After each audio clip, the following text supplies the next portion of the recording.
Olá, alunos do oitavo ano, nós estamos aqui para mais uma aula de ciências e hoje nós vamos falar sobre matéria e energia.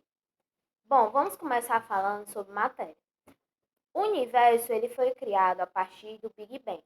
Então, durante essa explosão, nós tivemos a liberação de energia e matéria, em forma de sólidos, que formaram o nosso universo. Os átomos e as moléculas, que formaram também o universo, eles são os responsáveis e os compostos da matéria. A matéria nada mais é do que tudo aquilo que tem massa e vai ocupar um lugar no espaço. Bom, para a gente falar um pouco mais sobre matéria, a gente tem que entender a diferença entre substâncias e misturas. As substâncias, elas são estruturas formadas por átomos, certo? Moléculas ou aglomerados iônicos.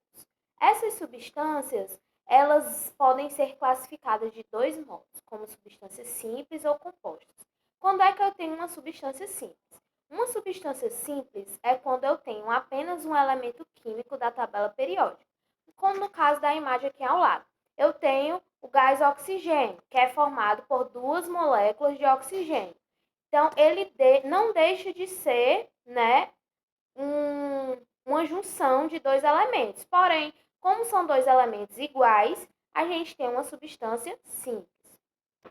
Já uma substância composta é quando eu tenho a união de vários elementos químicos. No caso do gás carbônico, que é o CO2. Então, eu tenho a união de duas moléculas de oxigênio com uma molécula de carbono, certo? Então, eu tenho dois elementos químicos diferentes, formando assim o gás carbônico. Já a mistura é quando eu tenho a união de duas ou mais substâncias. E aí a minha mistura pode ser também de dois tipos, homogênea ou heterogênea. Homogênea é quando seus compostos conseguem se dissolver, apresentando apenas uma fase, como é o caso da água e do sal. Então, quando eu pego um copo com água e dissolvo uma colher de sal, você vai ver que ele consegue se misturar completamente na água, sendo imperceptível os grãos de sal na água. Já uma mistura heterogênea é aquela que vai ter mais de uma fase, ou seja, alguns compostos não vão se misturar, como por exemplo a água e o óleo. Devido à sua densidade, o óleo, por ser mais leve, ele acaba ficando sobre a água, certo? Então, isso é uma mistura heterogênea, quando eu consigo diferenciar as fases dos compostos utilizados. Agora vamos entender mais. A minha matéria, é tudo aquilo que tem massa e ocupa um lugar no espaço. Mas a matéria ela pode ser dividida ainda em corpo e objeto. Então, o que vai ser um corpo? O corpo é uma porção limitada da matéria.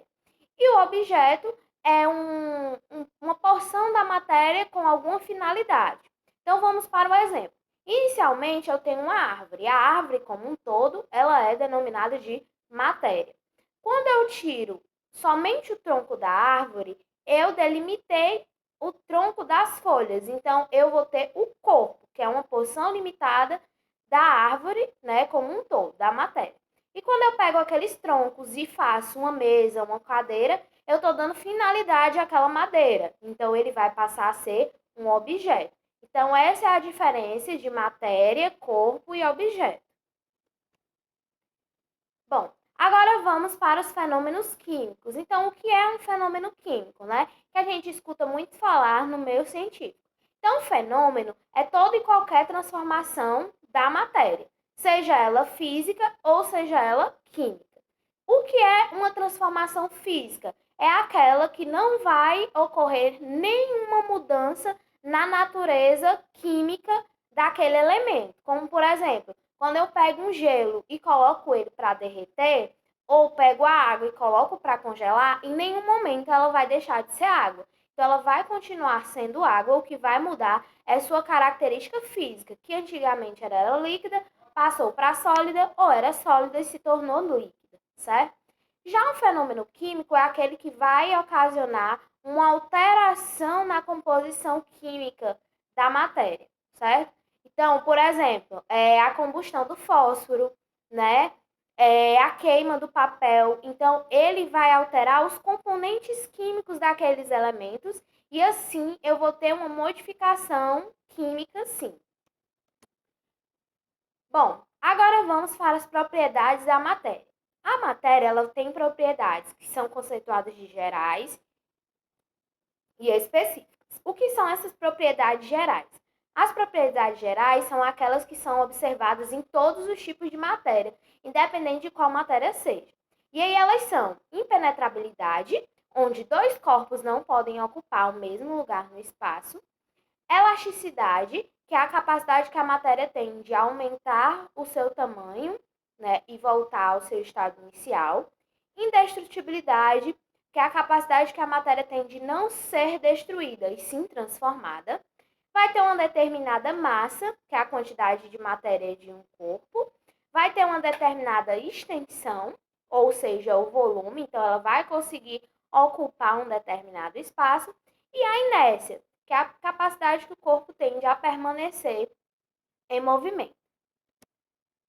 Bom, agora as propriedades específicas, o nome já está dizendo, são propriedades que são exclusivas para alguns grupos, certo, de matéria. E aí nós temos as propriedades organolépticas, que são aquelas que são percebidas pelos órgãos do sentido, como o tato, o paladar, o olfato, a visão, a audição. E quais são essas propriedades? O brilho, o odor, a textura, a cor. Então, isso são propriedades organolépticas. As propriedades químicas são aquelas que envolvem a composição dos elementos. As propriedades físicas, que é o ponto de fusão, o ponto de ebulição, a densidade, o calor específico, todas essas características são denominadas características físicas. E as propriedades magnéticas, que é a capacidade que a matéria tem de ser atraída, né, por compostos, né? E aí, normalmente, quem tem propriedade magnética são matérias metálicas. Bom, pessoal, agora eu vou deixar uma atividade para vocês, que é da página 218 a 221. Era isso que eu tinha para passar para vocês. Eu espero que vocês tenham entendido. Fiquem todos bem. Até a próxima aula. Tchau, tchau.